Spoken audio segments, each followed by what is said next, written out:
Soy leyenda de Richard Matheson. Robert Neville es el único superviviente de una guerra bacteriológica que ha asolado el planeta y convertido al resto de la humanidad en vampiros.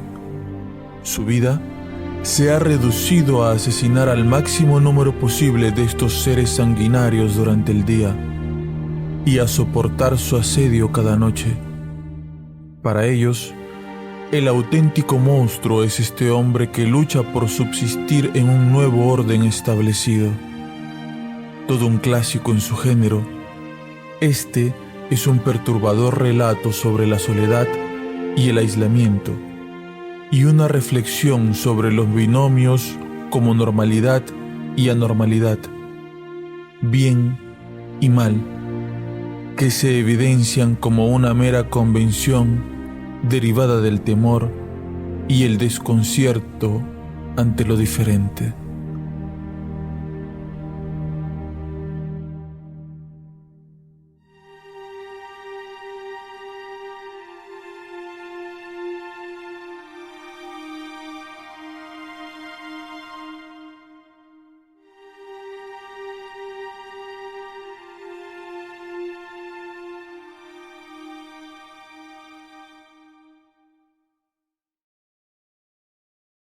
Capítulo 14.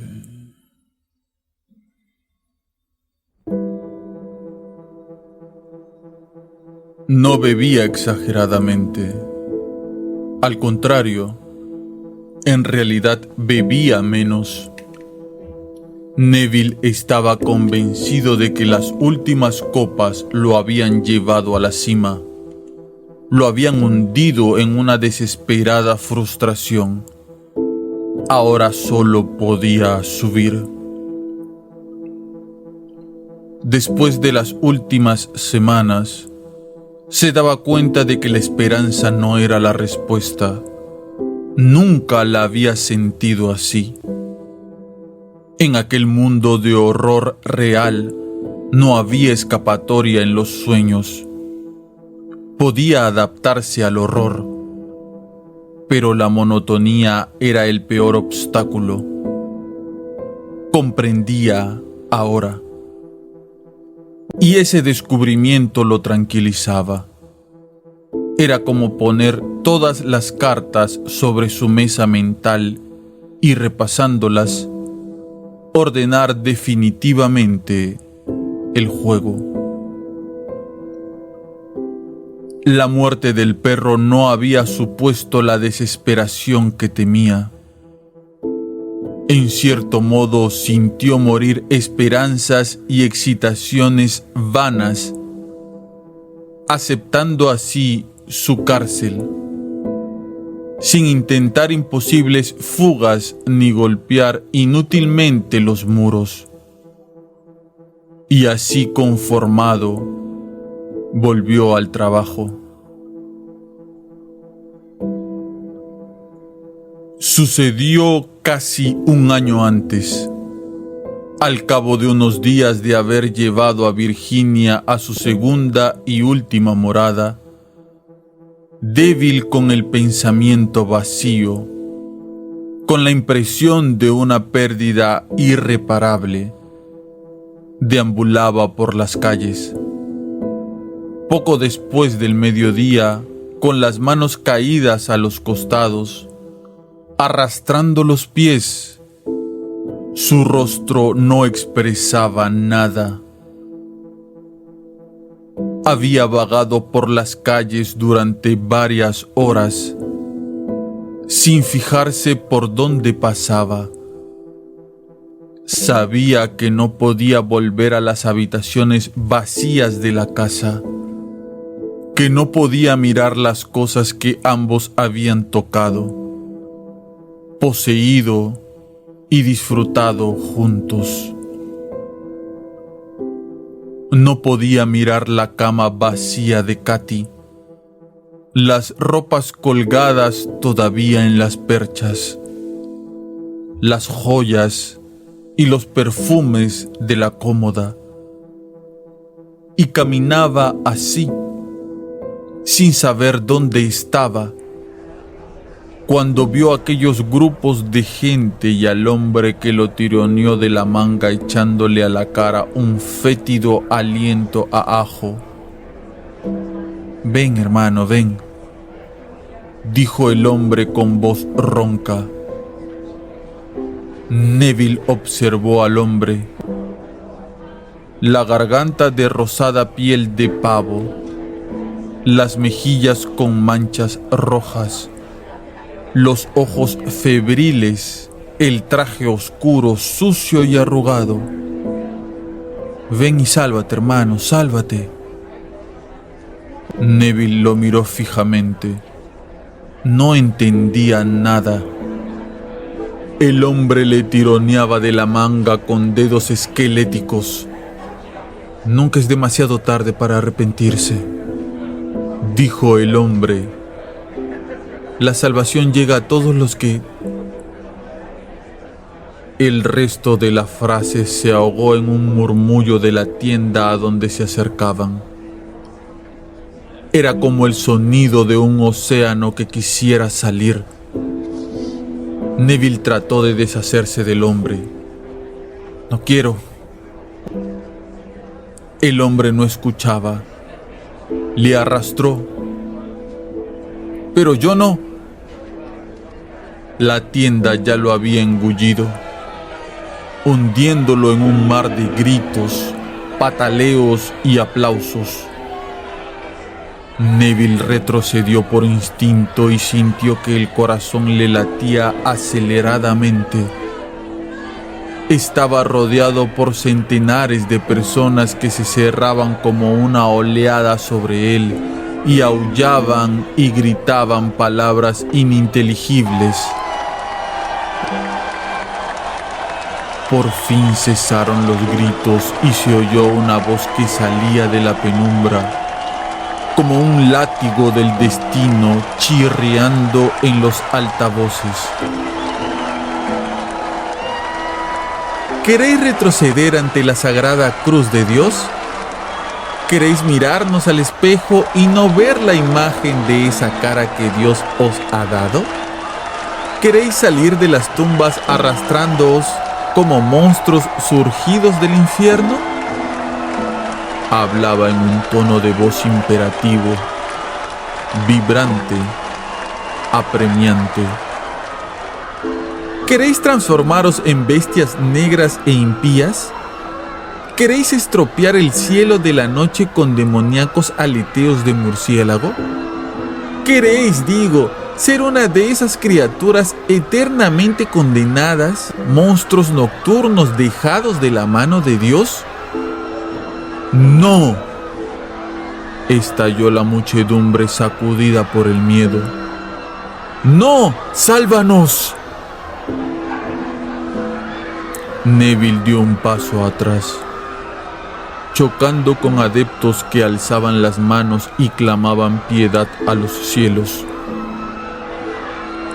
Pues bien, escuchad, oíd la palabra de Dios. El mal azotará todas las naciones. El castigo del Señor alcanzará todo el mundo. En verdad os digo que si dejamos de ser niños, inocentes y puros a los ojos de Dios, si no cantamos la gloria del Señor Todopoderoso y de su único Hijo, Jesucristo, nuestro Señor, si no nos hincamos de rodillas y pedimos perdón por nuestras ofensas, estamos condenados. Oíd, oíd, estamos condenados, condenados, condenados. Amén. Sálvanos. La gente se retorcía y gemía golpeándose el pecho y gritaba aterrorizada profiriendo espantados aleluyas.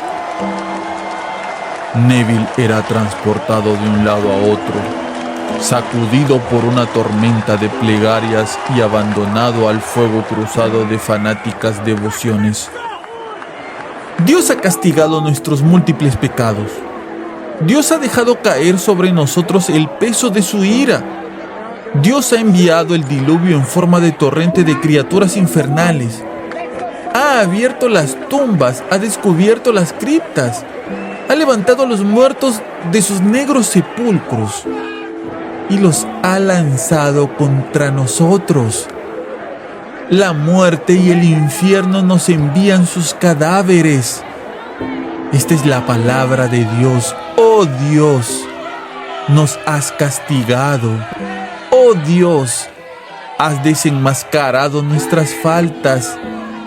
Nos has flagelado con tu ira todopoderosa. Los aplausos sonaron como una descarga de fusilería. Los cuerpos iban de un lado a otro como empujados por el viento. Eran los gemidos de los que pronto morirían, de los que luchaban aún por la vida. Neville se abrió paso entre los asistentes, las manos extendidas hacia adelante como manos de ciego que tantean el camino. Consiguió salir, débil y tembloroso.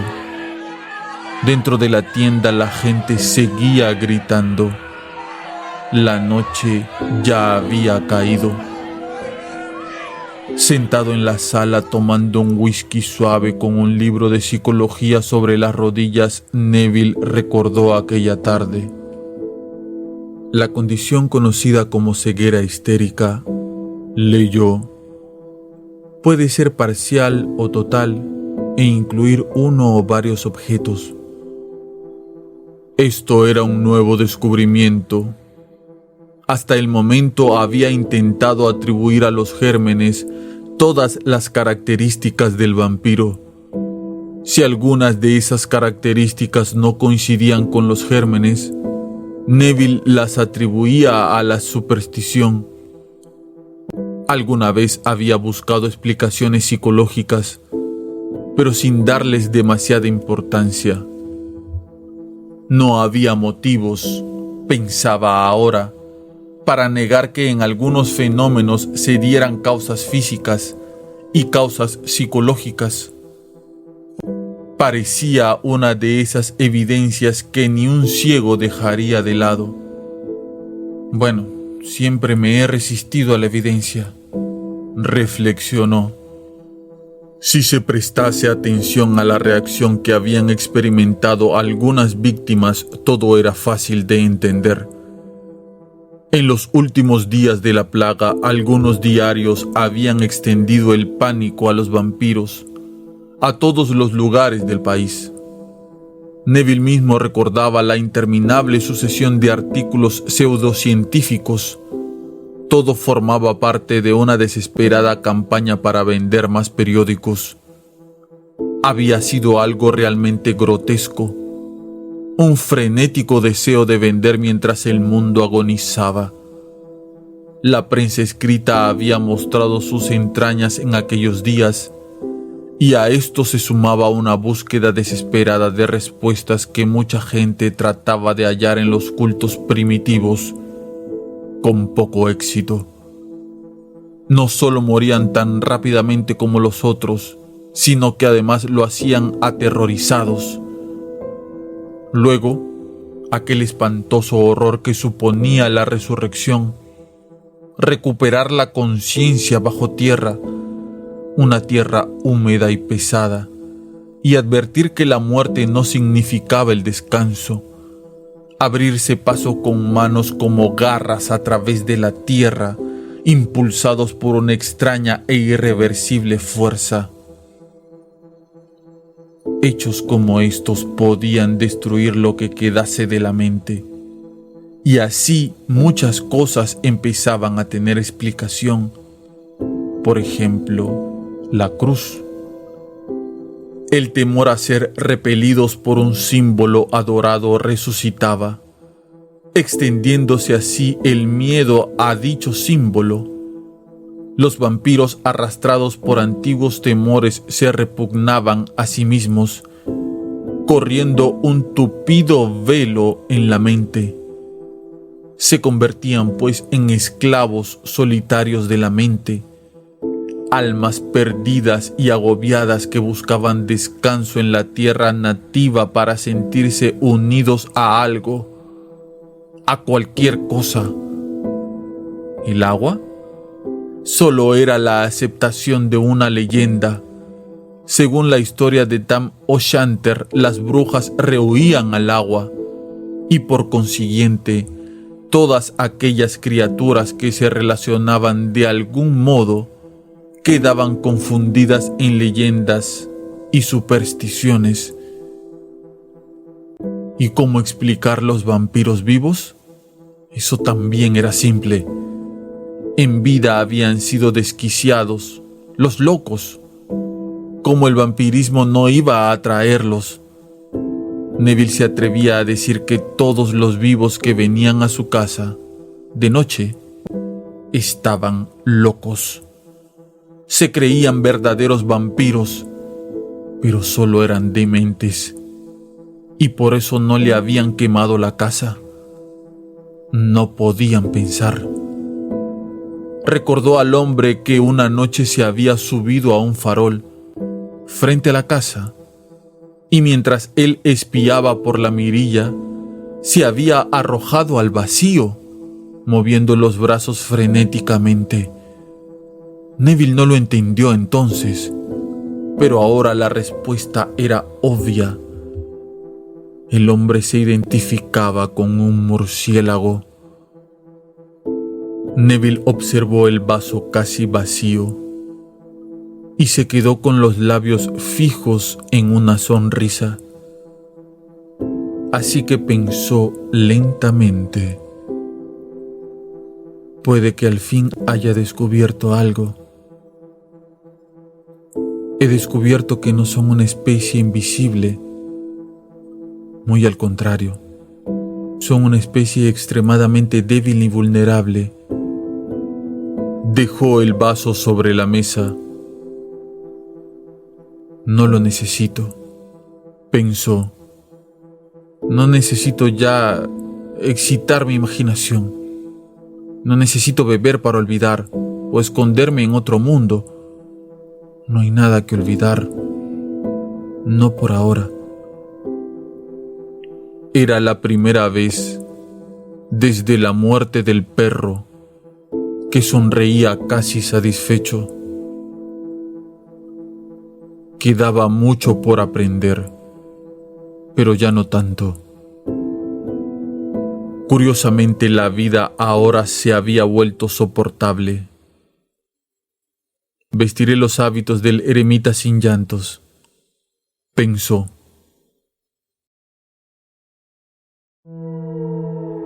En el tocadiscos sonaba la música serena y tranquila. Afuera, los vampiros esperaban.